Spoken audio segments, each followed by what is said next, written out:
মোৰ বতে কোনে কৈছে তুমি মোক জ্বলাই তোমাক কৰাই দিব পাৰিম কোনো ক'ব পৰা নাই কাৰণ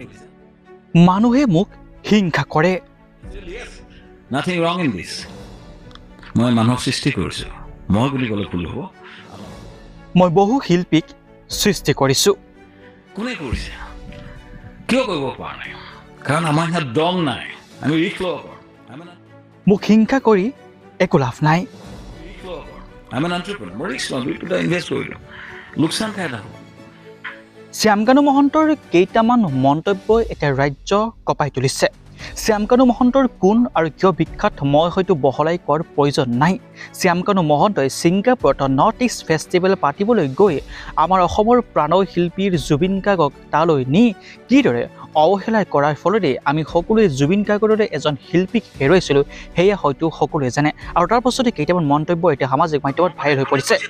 কৰাই দিব পাৰিম কোনো ক'ব পৰা নাই কাৰণ ৰিজাল্ট আহি আছে ন ধামাকা চলি আছে চ' এতিয়া মানুহে চাওক কাম কৰা মানুহে যেতিয়া কাম কৰি থাকিব এটা জ্বলন পাৰ্টিৰ সৃষ্টি হ'ব জ্বলন নহ'লে ইয়নত ডুইং এনিথিং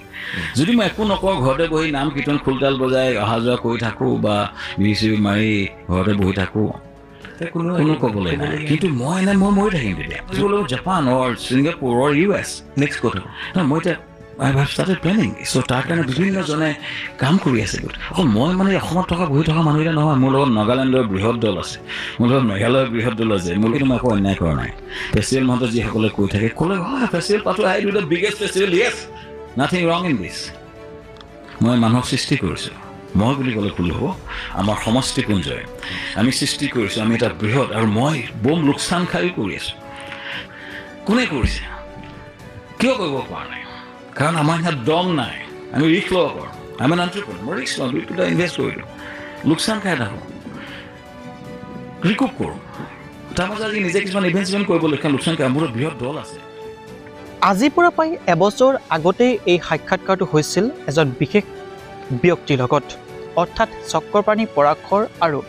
শ্যামকানু মহন্তৰ মাজত এটা বিশেষ সাক্ষাৎকাৰ হৈছিল আৰু সেই সাক্ষাৎকাৰ কিছুমান ক্লিপ এতিয়া সামাজিক মাধ্যমত তীব্ৰ গতিত ভাইৰেল হৈ পৰিছে কিদৰে শ্যামকানু মহন্তই নৰ্থ ইষ্ট ফেষ্টিভেলক লৈ নিজকে অহংকাৰ কৰিছিল আৰু কৈছিল যে মানুহে north east festival Rongali festival পতাৰ বাবে মোক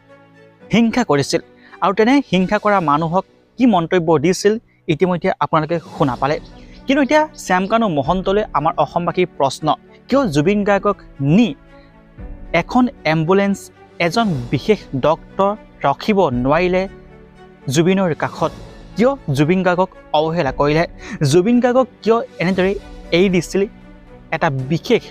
আইলেণ্ডলৈ যাবলৈ যাৰ বাবে আমি জুবিনৰ দৰে এজন প্ৰাণৰ শিল্পীক সকলোৱে হেৰুৱাই পেলাইছিলোঁ শ্যামকানু মহন্তৰ সিদ্ধাৰ্থৰ শৰ্মাৰ আৰু কেইজনমান ব্যক্তি অৱহেলাৰ ফলতে জুবিন গাৰ্গক আমি চিৰদিনৰ বাবে হেৰুৱাই পেলালোঁ আপোনালোকক আইন প্ৰশাসনে ক্ষমা কৰি দিব পাৰিলেও আমাৰ অসমবাসী কেতিয়াও কোনো দিনেই আপোনালোকক ক্ষমা কৰি নিদিয়ে আপোনালোকে অসমবাসীৰ ৰাইজৰ মনত কেতিয়াও আগৰ দৰে সন্মান শ্ৰদ্ধা নাপায় এই অসমবাসীৰ ৰাইজে আপোনালোকক কৰা ঘৃণা আপোনালোকক কেতিয়াও অসমবাসীৰ ৰাইজে মৰম শ্ৰদ্ধা আৰু সন্মান লগতে ক্ষমা কেতিয়াও নকৰে এই মন্তব্যবোৰে এতিয়া সামাজিক মাধ্যমত তীব্ৰ গতিত ভাইৰেল হৈ পৰিছে শ্যামকানু মহন্তৰ এই সম্পূৰ্ণ সাক্ষাৎকাৰটোৰ ওপৰত আপোনালোকৰ বহুমূলীয়া মতামতসমূহ দিবলৈ নাপাহৰিব